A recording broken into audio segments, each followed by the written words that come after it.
ವಿವಿಧ ತಾಂತ್ರಿಕ ಕ್ಷೇತ್ರಗಳಲ್ಲಿನ ಸಮಸ್ಯೆಗಳಿಗೆ ಪರಿಹಾರ ಕಂಡುಕೊಳ್ಳುವ ಉದ್ದೇಶದಿಂದ ಭಾರತ ಸರ್ಕಾರ ದೇಶಾದ್ಯಂತ ಸ್ಮಾರ್ಟ್ ಇಂಡಿಯಾ ಹ್ಯಾಕಥಾನ್ ಆಯೋಜಿಸಿದೆ. ಈ ವೇಳೆ ವಿವಿಧ ರಾಜ್ಯಗಳ ಪ್ರತಿಷ್ಠಿತ ಶಿಕ್ಷಣ ಸಂಸ್ಥೆಗಳ ನೂರಾರು ವಿದ್ಯಾರ್ಥಿಗಳು ಭಾಗಿಯಾಗಿ ಚರ್ಚೆ ಮತ್ತು ಪ್ರಾತ್ಯಕ್ಷಿಕೆ, ಪ್ರಾಯೋಗಿಕ ಚಟುವಟಿಕೆಗಳಲ್ಲಿ ತೊಡಗಿಸಿಕೊಂಡಿದ್ದರು. ಕೃಷಿ, ವಿಜ್ಞಾನ, ಪರಿಸರ, ತಂತ್ರಜ್ಞಾನ ಸೇರಿದಂತೆ ಪ್ರಚಲಿತ ಕ್ಷೇತ್ರಗಳಲ್ಲಿನ ಸಮಸ್ಯೆಗಳಿಗೆ ಪರಿಹಾರ ಕಂಡುಹಿಡಿಯುವ ಮೂಲಕ ದೇಶವನ್ನು ಅಭಿವೃದ್ಧಿ ಪಥದಲ್ಲಿ ಕೊಂಡೊಯ್ಯಲು ಹಲವು ವರ್ಷಗಳಿಂದ ಹ್ಯಾಕಥಾನ್ ಆಯೋಜಿಸಿಕೊಂಡು ಬರಲಾಗುತ್ತಿದೆ.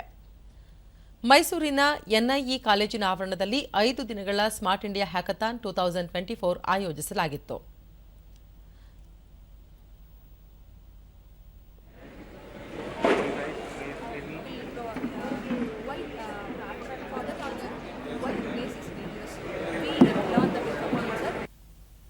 ತಮಿಳುನಾಡು ವಿದ್ಯಾರ್ಥಿ ಅರಸನ್ ಶೈನ್ ಬಾಹ್ಯಾಕಾಶ ಪ್ರವಾಸದಲ್ಲಿ ಯಾತ್ರಿಗಳು ಸಂವಹನ ನಡೆಸಲು ಅನುಕೂಲವಾಗುವಂತಹ ಬ್ಯಾಟರಿ ಕುರಿತು ತಾವು ಪರಿಕರ ತಯಾರಿಸುತ್ತಿರುವುದಾಗಿ ತಿಳಿಸಿದರು.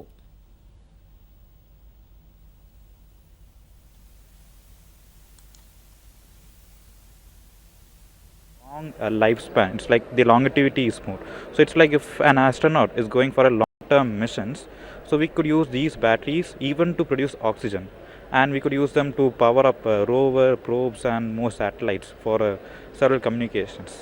So ಪಂಜಾಬ್ನ ಆಶಿಷ್ ಕುಮಾರ್ ಸಿಂಗ್ ರೋಬೋಟಿಕ್ಸ್ ವಿನ್ಯಾಸದ ಕುರಿತು ಪರಿಕರ ತಯಾರಿಸುತ್ತಿದ್ದು ಮುಂದಿನ ದಿನಗಳಲ್ಲಿ ಬಹುಪಯೋಗಿಯಾಗಿ ಬಳಕೆಗೆ ಬರಲಿದೆ ಎಂದು ತಿಳಿಸಿದರು.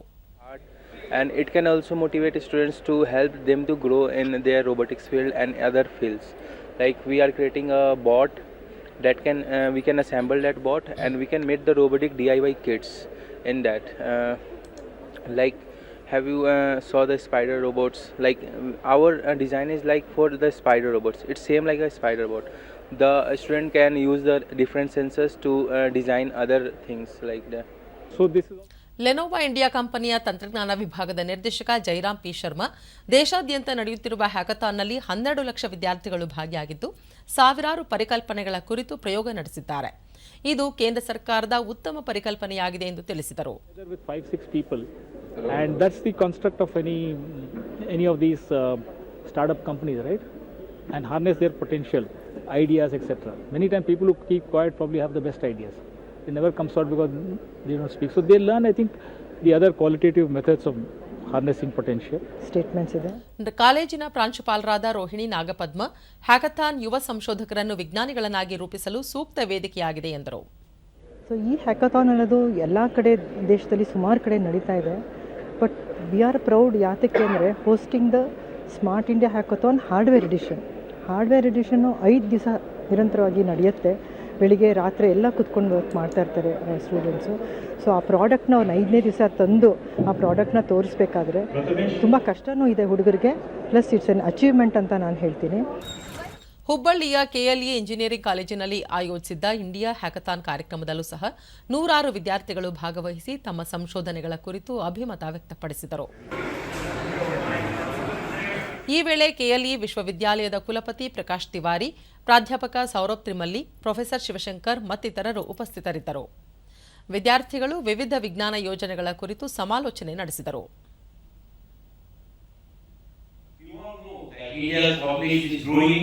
ಬಳಿಕ ಪ್ರಕಾಶ್ ತಿವಾರಿ, ದೇಶದ ಜನಸಂಖ್ಯೆಯ 140 ಕೋಟಿಯಷ್ಟಿದ್ದು ಬೆಳೆಯುತ್ತಿರುವ ಜನಸಂಖ್ಯೆಗೆ ಆಹಾರ ಉತ್ಪಾದನೆ ಹೆಚ್ಚಿಸಬೇಕಿದೆ.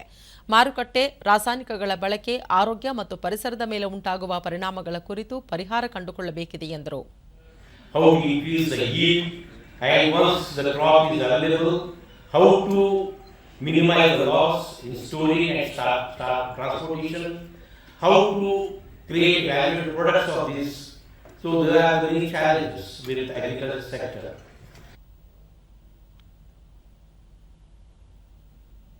ಪ್ರೊಫೆಸರ್ ಸೌರಭ್ ಟ್ರಿಮಲ್ಲೆ, ಕೈಗಾರಿಕೆ, ವಿಜ್ಞಾನ ಮತ್ತು ತಂತ್ರಜ್ಞಾನ ಕ್ಷೇತ್ರಗಳಲ್ಲಿನ ಸಮಸ್ಯೆಗಳಿಗೆ ಪರಿಹಾರ ಕಂಡುಕೊಳ್ಳಲು ಸ್ಮಾರ್ಟ್ ಇಂಡಿಯಾ ಹ್ಯಾಕಥಾನ್ ಯುವ ವಿಜ್ಞಾನಿಗಳು ಮತ್ತು ಸಂಶೋಧಕರಿಗೆ ಉತ್ತಮ ಅವಕಾಶ ಎಂದರು. 40 years before, and right now that particular product is in everyone's hand. That's particularly the mobile. Same thing 20 years back when the application came and they developed the apps. Right now those applications we are using day-to-day life.